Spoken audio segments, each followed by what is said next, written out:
जीवन में ये ख्याल आता है कि क्या पात्रता है कि ओशो जैसा सदगुरु मिले, उनका ऐसा अद्वितीय अमृत संदेश हमें मिले, ध्यान प्रयोग मिले, उनका होना मिले। कोई पात्रता नहीं है।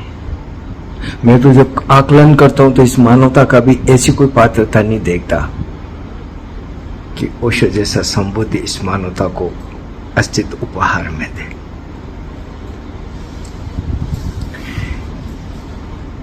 क्या कुछ नहीं करके गए,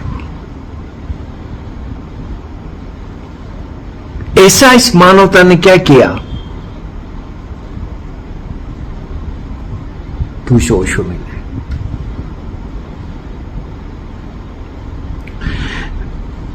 अनवरत ओशो अपने जीवन काल में इस मानवता के लिए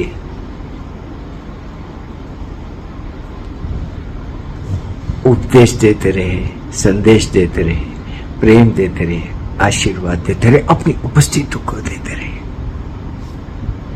वो लोग सौभाग्य के सौभाग्यशाली है जो ओशो के पास रह पाए, उनको नंगी आंखों से देख पाए।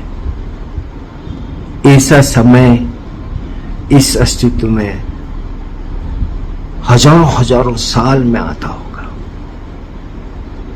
और अब का कितने हजारों साल में आएगा किसे पता। क्योंकि जैसी हालात आज है, ऐसा तो नहीं लगता कभी ये मानवता बहुत दिनों की मेहमान है। जो मूढ़ राजनेता क्रूर मानसिक विकार से ग्रस्त हिंसक और क्रूर राजनेताओं के हाथ में न्यूक्लियर वेपन्स आ गए हैं, बकरी की मां कब तक खैर मनाएगी। और अगर ये प्लेनेट कहीं चला गया, जिसकी की संभावना बहुत ज्यादा है, तो करोड़ों करोड़ों साल फिर इस मानवता को इतना उत्कृष्ट स्थिति में आने में लगेगा। फिर कभी ओशो जैसा कोई अद्भुत रहस्यदर्शी आएगा। तो इतिहास को देखो तो करोड़ों करोड़ों साल में ओशो जैसा अद्वितीय मिस्टेक नहीं हुआ। कितने हुए, लेकिन ओशो के आसपास भी नहीं आते।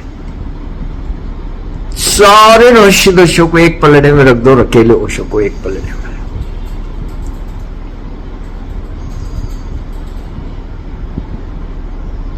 ऐसा इस मानवता ने क्या किया कि ओशो जैसी वेली चेतना से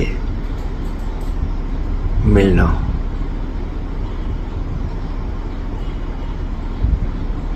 निश्चित रूप से पूरी दुनिया से हजारों साल से जो प्यासे थे, दौड़े भागे आए ओशो के पास। बहुत व्यवधान थे, बहुत मुश्किलें थी। ओशो के पास आना कोई आसान काम नहीं था, लगभग असंभव था। अब ये जो जबले पेन पेन के दौड़ते फिर रहे ना, वो उस आग से गुजरे ही नहीं।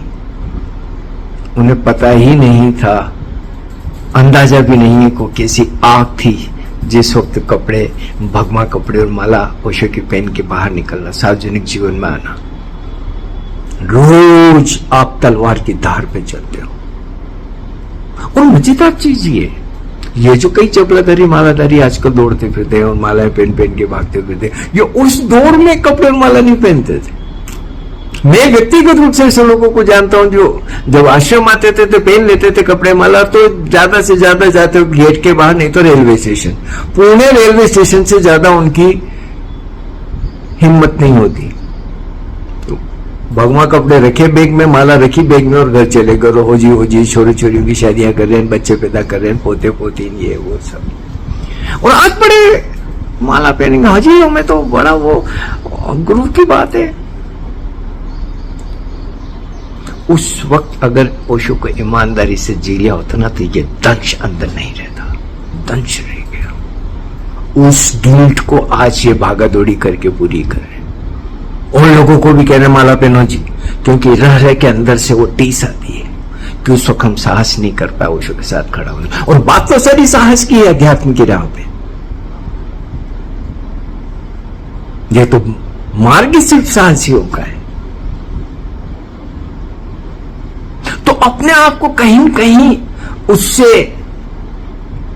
संतुष्ट करने के लिए आज मालाएं पहन रहा, और माला को आंदोलन चला दिया कि जी माला पहनेंगे। अगर ओशो को सदगुरु ही मान रहे हो, उनने कहा पहनो तो पहन लियो, उन्होंने कहा मत पहनो तो मत पहनो। बात तो इतनी सी होनी चाहिए। सवाल भी क्यों आना चाहिए कि यार कि नहीं जी हमें तो ये सन्यास के साथ किया है, अब ये पता नहीं कैसे कैसे बचकाने और फूहड़ तर्क दिए चले जाते हैं। मेरे से अगर पूछे कोई आज जो ये जबले पहन रहे हो, माला पहन रहे, ये कुछ भी हो सकते हैं, ओशो के शिष्य नहीं है, न ये पहले थे न आज है। क्योंकि कसौटी तो यही कि जो सदगुरु कहे वो करो। दिमाग में क्वेश्चन भी क्यों आना चाहिए विपरीत।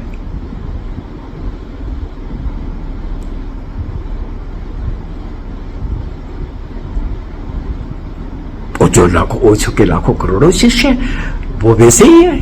जब उन्होंने कहा कि कपड़े माला पहनो तो पहन लिए, और कितनी ही तकलीफों से गुजरे, पत्थर खाए हमने, पुलिस ने उठा कर रख दिया था जेल में इंदौर में, क्या नहीं हुआ। पग पग पे हमारी मजाक बनाई जाती थी, हमारे को ताने कसे जाते थे, और ओशो तो हमेशा नहीं कुछ न कुछ बोलते रहते थे। इधर ओशो का अखबार में कुछ छपा है, इधर लोग हमारे पीछे पड़ जाते। एक बार मैं किसी गांव के बस स्टैंड पकड़ा, एक आदमी आके गले लग गया, अच्छा लगा, मैंने कहा भाई क्या हो गया, तो बोले है ना तुम्हारे गुरु ने एक बोला कल बात, तो अखबार में कहीं छप गई होगी खबर कि मैं अपने शिष्यों को कहना चाहता हूं कि पूरे देश की गली गली में प्रेम आलिंगनबद्ध होके घूमो। तो बोले मैं तो क्या नहीं। लेकिन ओशो के दीवानों ने, साहसियों ने, दुनिया एक तरफ, ओशो अकेले एक तरफ, और ओशो कभी गलत नहीं हो सकते। एक अटूट श्रद्धा अंदर, कितने तरह के तूफान उठे हुए ओशो के होते। क्या श्रद्धा किसी की डगमगाई उन शिष्यों की? क्या क्या नहीं हुआ। ओशो को जेल भी हो गई, और ओशो को अमेरिका से निकालना भी पड़ा, और भारत में भी ओशो पे कई मुकदमे चले, और रोज कुछ न कुछ लफड़े, कोई छुरा फेंक रहा, कुछ कर। लेकिन और अखबारों में तो भरे पड़े थे उस वक्त ओशो के खिलाफ लिखने वाले। जनार्दन ठाकुर जैसे उच्च स्तरीय लेखक और पत्रकार भी ओशो के विरोध में कुछ न कुछ किसी की तरीके से। धर्मवीर भारती ने धर्मयुग में उस वक्त एक लेख लिखा था, जब ओशो ने वो याहू मिस्टिक रोज ध्यान प्रयोग करवाया था, उसकी मजाक बनाई थी। आप जो हिंदी साहित्य के जानकार उन्हें पता होगा कि कितने बड़े हस्ताक्षर हैं धर्मवीर भारती, और उनका लिखा कितना मायने रखता है भारत के इंटेलिजेंसिया में। और धर्मयुग जैसी पत्रिका जो उसकी उत्कृष्ट पत्रिका थी, हर इंटेलिजेंसिया के हाथ में वो पत्रिका हुआ करती थी, उसमें धर्मवीर भारती ने मजाक बनाई थी। मजाक थी उस वक्त ओशो के साथ खड़ा। हरिशंकर पैसाई जैसा कोई व्यंगकार इस देश में आए हिंदी में कोई पैदा हुआ है? शरद जोशी या कुछ एक लोगों को और भी समान अंतर खड़ा कर सकते हो, लेकिन अगर तुम नहीं करो तो हरिशंकर पैसाई की धारदार व्यंग। और चूंकि वो भी जबलपुर के थे, जो भी हो, लेकिन ओशो के खिलाफ वो खूब लिखते थे, और बड़े बड़े अखबारों में वो छपते थे और पढ़े जाते थे। और ऐसे धारदार व्यंग तो उनका कोई जवाब भी नहीं दे पाए।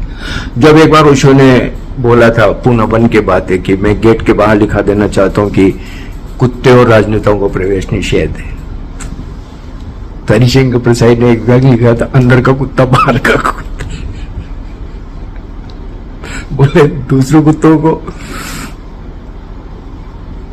अपने मोहल्ले में नहीं आने, जो भी, लेकिन ऐसे कितने ही। जब ओशो ने अपने को भगवान कहा, उसके ऊपर भी तो हरिशंकर प्रसाद तो अक्सर लिखते थे। लेकिन मैं ये कहना चाह रहा हूं कि ओशो का उस वक्त कोई ऐसा सम्मान नहीं था, और ओशो हर वो चीज कर रहे थे कि हम लोग रोज या हर थोड़े दिन में एक नई चुनौती से गुजरे, हमें आंख से गुजार गुजार के हमारा कचरा चला रहे थे। तो जिनने साहस किया वो निखरे।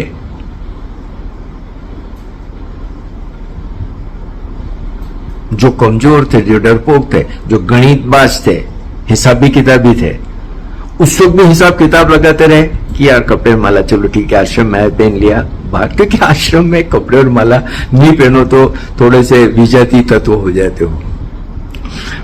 प्रवचन में भी आगे बैठने को नहीं मिलता था। और लेकिन साहसियों ने तो साहस किया। अब जब ओशो ने स्पष्ट ही कह दिया कि अब कपड़े माला नहीं, तो वो लगातार कहते रहे थे कि एक दिन में कपड़े माला छुड़वा दूंगा, तो छुड़वा दूंगा। उन्होंने कहा कि नहीं पहनना तो नहीं पहनना। ये क्वेश्चन नहीं आया कि ये उन्होंने क्यों बनाई। उन्होंने बोला कि पहनो तो पहन लिया, नहीं पहनो तो ना। भगवान शब्द के लिए भी ऐसे ही वो लगातार बोलते रहे कि एक दिन इस शब्द को छोड़ दूंगा, एक दिन वो भगवान था, उन्होंने भगवान कहने लग गए। अब वो किसी को भी कहोगी भगवान, तो हर कोई हम पे हंसता था, ये भगवान कैसे हो गए। लेकिन हम कहते तो नहीं लगातार कि भगवान है ओशो।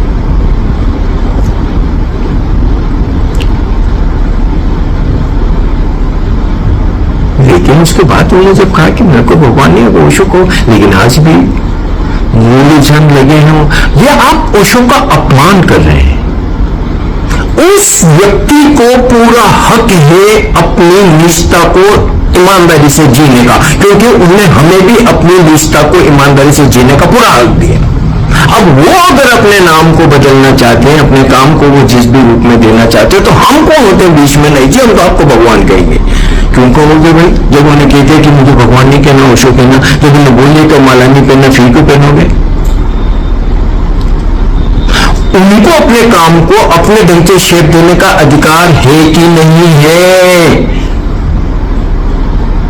इतना अधिकार तो हम दे सकते हैं ना अपने सदगुरु को, कि नहीं दे सकते? इतना तो उनके किसी निर्णय का हम आदर कर सकते कि नहीं कर सकते?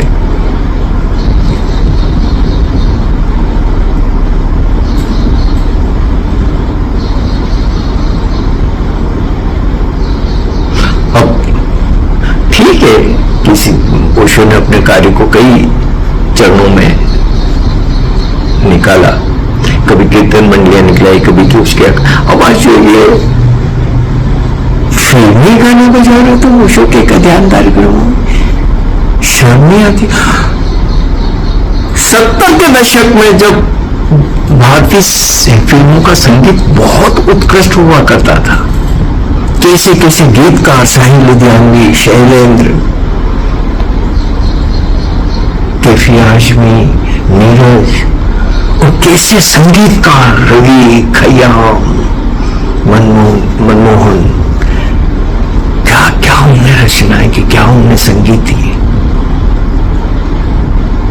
और कैसे अभिनेताओं ने उन गीतों को ईमानदारी से जिया। ऐसा उत्कृष्ट स्वर्णिम काल कह सकते हैं भारतीय संगीत का, फिल्मी संगीत का। उस संगीत के लिए भी ओशो ने कठोर म्यूजिक कह दिया था। तो सोचो आज ये तुकबंद जो फुहर और जाहिल गाने लिख रहे हैं, और चोरी की धुनों से पता नहीं कौन सा एक विकृत संगीत बना रहे, उस संगीत को ओशो के किसी कार्यक्रम में बजाना,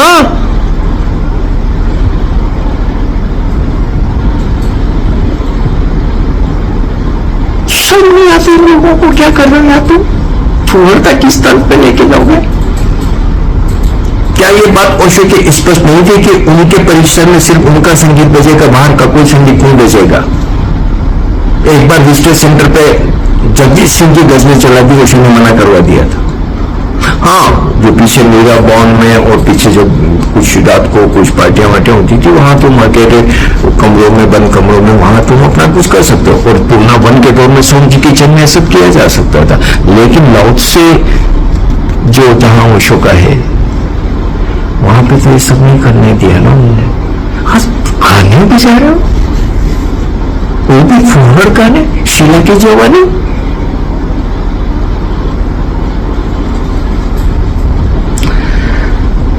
क्या बोलो, कितना बोलो।